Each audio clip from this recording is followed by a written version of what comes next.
How's it going, YouTube?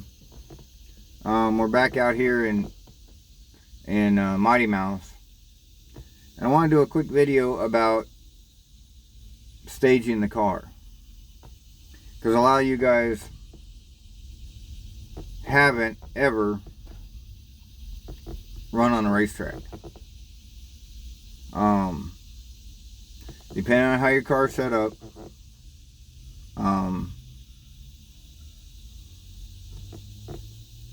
depends on how you're gonna stage your car.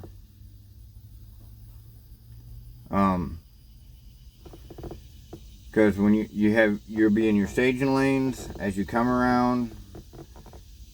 At that point, once you leave the staging lanes, once the guy starts waving you through the staging lanes, he is in control for the moment. Watch for his hand signals. They give pretty universal hand signals. It's come on, stop, things like that. So as you come around, you'll get to the water box. You want to pull up through the water box and just outside the water box. And if you watch the guy, if he's a really good, I'm not sure what you call him, but we'll call him the lane controller.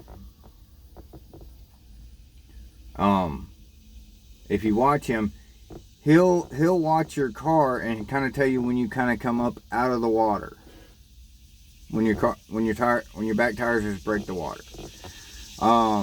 There's a debate on if you should drive around the water box and back into it, drive through it. It kind of depends on what tires you have. If you have little skinny race tires on, they won't pick up very much water, and you won't have to worry about it. If you have street tires on, there's a good chance you want to drive around it, because those tires will suck up that water, and you'll have water when you're on the start line. So that's kind of up to you. There's a debate on it. Some people say it doesn't matter. Some people do. If I'm driving something with street tires and I can drive around and back into the water box, I'll do it. But like on old red, I'll have little skinnies on it, so I'll just drive right through the water box. But anyway, usually they'll give you either a signal like this to start heating up your tires, or some of them will just do the whirly bird. And at that point, you want to do your burnout, and you ease up to the line. Depending on how much horsepower and what kind of tires you might want to do a dry hop, which is just slapping the throttle real quick to see if your tires are going to break loose or not before you get up to the line. Some people do it, some people don't. It depends on your tires, temperature of the track. There's a lot of reasons to and to not do a dry hop. Some places don't want you to do a dry hop. So we just have to find out how Skelton is. The next thing is whenever you're staging. Okay. When you roll up, you'll have two bulbs, and those represent two laser lines on the start line. What you want to do is, if you're coming up first, the other guy's still doing his burnout or his dry hop or whatever, or even if did a John Force burnout and went down to the halfway mark and having to back up. What you want to do is you want to come up and hit that first bulb, or light the first bulb, and wait. This is where etiquette comes into it. Okay? Now that's telling the other guy, okay, I'm ready. Come on, let's go. The other guy will come up and he'll pre-stage, and that's that first light. It's called pre-stage. And I believe etiquette drove that back in the 60s. Because I've seen older videos where it just had a stage light, but now there's two lights. But you want to stage or pre-stage, let the other guy come up and stage. Then at that point, you want to go up and hit your You know, just barely ease off the brake, and it'll ease you up into that next staging light.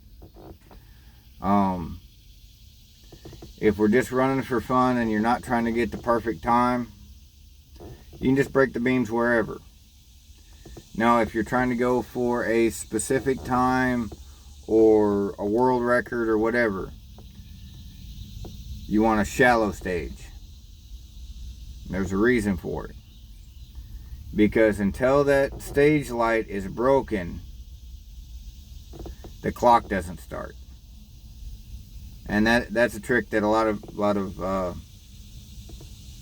bracket racers use. They'll shallow stage.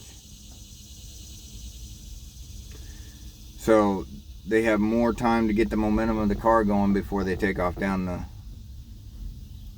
the strip. You don't want a deep stage to where it turns off the pre-stage lights. It's almost like getting a head start, and there's people that have issues with that. So, but what I'll say is once the go light comes on, which if you're thinking the go light is green, you're late. If you see that green light, you left late. As the lights come down, when that last yellow illuminates, hit the gas. Depending on how fast your car reacts and how fast you react to that yellow light will give you your reaction time. Some people that are really good actually have to wait on that yellow light just a touch. Newer people, once your brain realizes that yellow light comes on, hit the gas. You're more than likely not red light, because your reaction time isn't going to be seasoned. That's what delay boxes are for. They got it set up for the timing between the yellow light and the green light, and how they can get that perfect reaction time. So whenever they see that yellow light, they pop that delay box. They're already on the trans brake. They let go of that delay, and that delay will hold that trans brake for another 3/400ths of a second, and then they know what the rollout is on their car to get that perfect reaction time every time and be consistent. So that's what I'll say on that.